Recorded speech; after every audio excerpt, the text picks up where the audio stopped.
খানাকুলের BJP বিধায়ক সুশান্ত ঘোষ একটি পথ দুর্ঘটনায় গুরুতর জখম 3 জন ব্যক্তিকে উদ্ধার করে এবং নিজের গাড়িতে করে তুলে নিয়ে গিয়ে হুগলির আরামবাগ প্রফুল্লচন্দ্র সেন মেডিকেল কলেজ ও হাসপাতালে ভর্তি করলেন। ঘটনা প্রসঙ্গে জানা গেছে, সোমবার বিধায়ক সুশান্ত ঘোষ কলকাতায় বেরিয়েছিলেন এক মিটিংয়ে। এরপরই খানাকুলের রাধাবল্লভপুর এলাকায় দুর্ঘটনাটি দেখতে পান। একজন দোকানদার এদিন রাস্তা পারাপার করার সময় একটি বাইক সজোরে গিয়ে ধাক্কা মারে।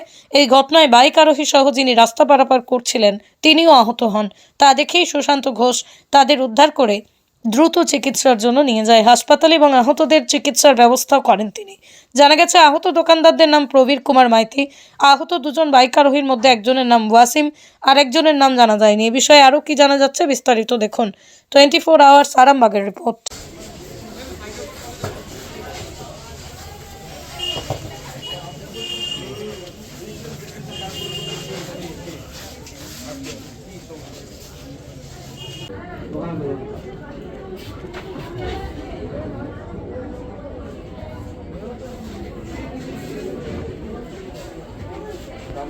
কি বিষয় নিয়ে এখানে আমি আসছিলাম, কলকাতা যাওয়ার ছিল। এবার রাধাবল্লভপুর, খানাকুল রাধাবল্লভপুর, ওখানে আমার গাড়ি যখন এসেছে তার আগে দেখছি যে বেশ কিছু মানুষের জটলা, ওখানে 3 জন অ্যাক্সিডেন্ট হয়ে শুয়ে রয়েছে। মানুষজন জল টল দিচ্ছে, অবস্থা খুব খারাপ, নাক মুখ দিয়ে রক্ত বেরোচ্ছে। তো সেই সময় দেরি না করে আমি আমার গাড়িতে তুলে নিয়ে ওনাকে হাসপাতালে নিয়ে এসেছি। ভর্তি করা হয়েছে, ট্রিটমেন্ট শুরু হয়েছে। কাদের সঙ্গে কাজ হয়েছে? বাইকের সাথে একজন দোকানদার, ওখানে উনি দোকান থেকে বেরিয়ে রাস্তায় বেরিয়েছিলেন। সেই সময় একটা বাইক এসে একদম সরাসরি ওনাকে মেরেছে। বাইক আরোহী তারাও তাদেরও ফ্র্যাকচার হয়ে গেছে, নাক মুখ দিয়ে রক্ত বেরোচ্ছে। আর যাকে মেরেছে ওখানকার দোকানদার প্রবীর কুমার মাইতি, ওনার অবস্থা আশঙ্কাজনক। মোট কজন এসেছে? মোট 3 জন। যারা বাইক নিয়ে কোথায় আসছিল জানি না, বাইক নিয়ে যাচ্ছিল, ওখানে স্পিড নিশ্চয়ই বেশি ছিল। কোথায়?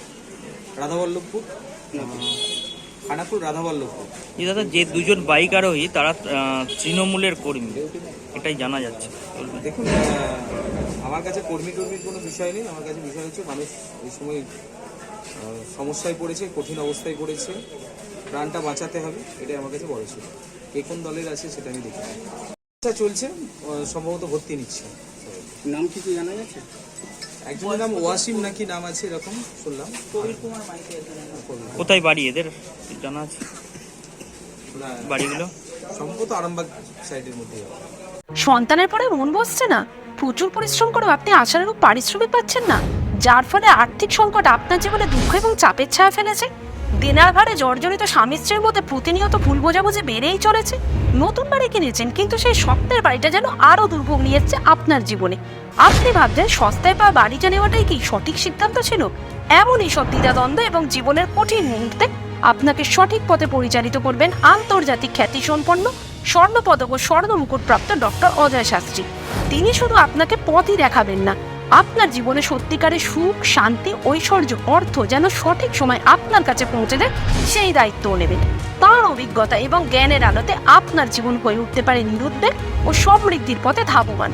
তাই আর দেরি নয়, স্ক্রিনে দেওয়া নাম্বারে এখনই ফোন করে ডক্টর অজয় শাস্ত্রীর সাথে যোগাযোগ করুন। কে জানেন, হয়তো একটিমাত্র ফোনই আপনার জীবনকে বদলে দিতে পারে।